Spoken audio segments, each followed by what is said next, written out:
ही मीरा ना काही नीट धड सांगत नाही मला.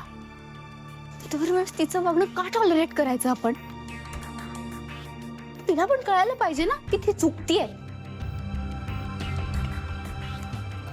अनन्या, काय बरी आहेस ना तू? नाही, काल रात्री म्हणे तुला खूप त्रास झाला. हा ओके. मी तुला राग येणार नसेल तर एक सांगू? हा सांग ना.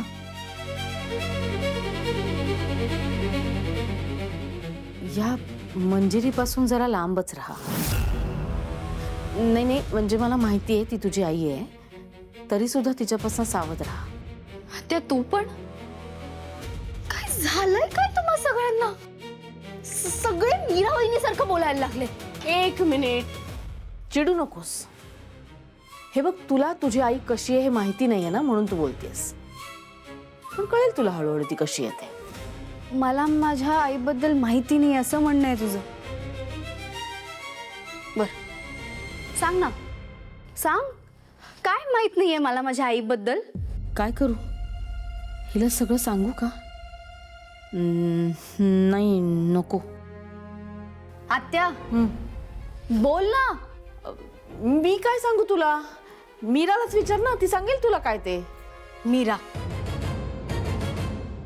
वहिनी कधी बंद करणार आहे तिचं हे असं वागणं? तिने ना सगळ्यांचे ब्रेन वॉश करून ठेवले.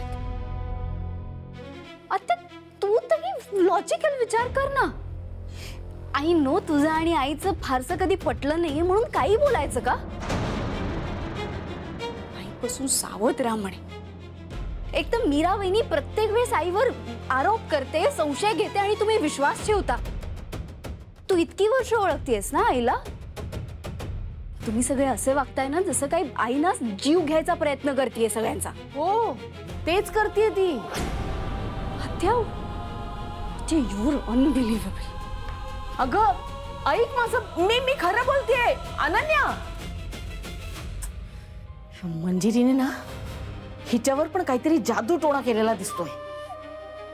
ऐकतच नाहीये.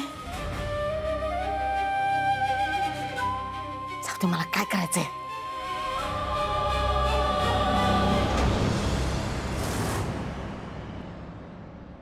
ताई, वेदाच्या बाबांचा या संघर्षात खूप मोठा वाटा आहे अगं.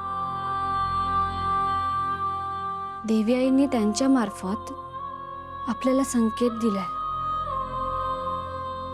त्यांनी जी गोष्ट सांगितली ना त्याच्यावरून स्पष्ट कळतंय की आता जे काही घडतंय हे याआधीही घडून गेलंय. मला असं वाटतंय की आपण मंजिरीला संपवू शकतो. पण मीरा, त्या गोष्टीतली राधा आणि गौरी या दोघी त्या चेटकिणीशी लढल्या होत्या, पण तिला संपवलं नव्हतं. ती चेटकीण गायब झाली आणि मग परत कधीच आली नाही. ती आत्ता परत आली असेल का? असू शकतं. याचा अर्थ गौरी आणि राधा म्हणजे आपण दोघी. काही गोष्टीनुसार बघायला गेलं ना तर आपण दोघी मंजिरीशी लढण्याची ताकद ठेवतो. हो मीरा, पण मंजिरीला संपवायचं कसं? त्या गोष्टीत याबद्दल काहीच उल्लेख नाहीये. आणि मला नाही वाटत की अथर्वने त्याबद्दल काही कल्पना असेल. मग कोणाला माहित असेल? वेदाच्या बाबांना ही गोष्ट त्यांच्या आजींनी सांगितली आणि आजी आता हयातच नाही आहेत. मीरा, अथर्वच्या आजीने त्यांना जी गोष्ट सांगितली ती कुठेतरी लिखित स्वरूपात असेल अगं. आपण ती शोधायला हवी. मला खात्री आहे की त्या गोष्टीतच मंजिरीला संपवायचा मार्ग नक्की असेल.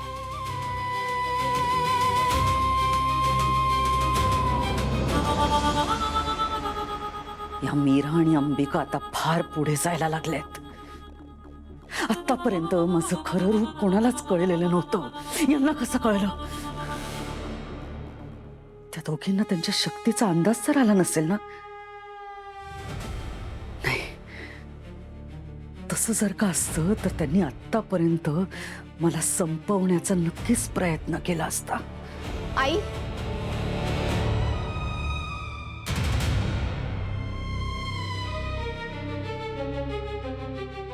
आई तू अशी का वागतेस हे मला कळतच नाही. आता काय केलं मी? अगं ती मीराबाईनी कशी बोलते तुझ्याशी, काही आरोप करते, अपमान करते आणि तू तू शांत बसते. जाऊ दे अनन्या. नाही आई, जाऊ दे नाही म्हणायचं. सुरुवातीला मला वाटलं होतं की तिचा काही गैरसमज आहे, हळूहळू होईल सगळं नॉर्मल. पण आता ना सगळं वर्स्ट होत चाललंय. आई आपण समोरच्याचं जितकं ऐकतो ना तितकं ना ते डोक्यावर चढतात. आई तू खूप चांगली आहेस ग, प्रत्येकात चांगुलपणा शोधतेस, पण सगळे तुझ्यासारखे नसतात. कधी कधी ना स्वतःसाठी स्टँड घ्यावा लागतो. मी तरी काय करू अनन्या? मला ना घरात भांडणं नकोशी झालीत. सगळ्यांनी गुण्या गोविंदाने राहावं इतकंच वाटतं ग मला. पण ना आता मला वाटायला लागलं की माझंच चुकतं. मी कोणाला काही बोलत नाही ना, म्हणून सगळ्यांना असं वाटतं की मला काहीच वाटत नाही. एक्झॅक्टली. मीरा पण गेले काही दिवस मला इतकं घालून पाडून बोलतेय ना. सुरुवातीला मला असं वाटत होतं की तिला काहीतरी त्रास होत असेल म्हणून अशी वागत असेल, म्हणून मी अथर्वलाही सांगितलं की तिला एखाद्या डॉक्टरला दाखवून आण. तर त्यांनी त्या गोष्टीचा नीट विचार केलेला दिसत नाही. आई हे बघ, तू आधी शांत हो. हे बघ, ऑनेस्टली ना तू दादाशी बोलून घे. बहिणीशी बोलून काहीच उपयोग नाही. ती खूप रिजिड आहे. तिच्या डोक्यात एकदा काही शिरलं ना की ती दुसऱ्या कोणाचंच ऐकत नाही. मला अथर्वशी काही बोलावंसं वाटत नाही ग. आई तू दादाशी नाही बोलणार मग कोणाशी बोलणार? घरात हे सगळं असंच चालू राहणार आहे का? हे बघ, मला आता सहन नाही होत्या. मीरा वहिनी यापुढे तुला काही बोलली ना तर मी शांत बसणार नाही. ठीक आहे ठीक आहे, तू शांत हो. मी बोलते अथर्वशी. गुड. आणि आई हे बघ, तू त्रास नाही करून घ्यायचा, स्ट्रेसही घ्यायचं नाही आणि स्वतःवर परिणामही करून घ्यायचं नाही. प्रॉमिस. आलेच मी.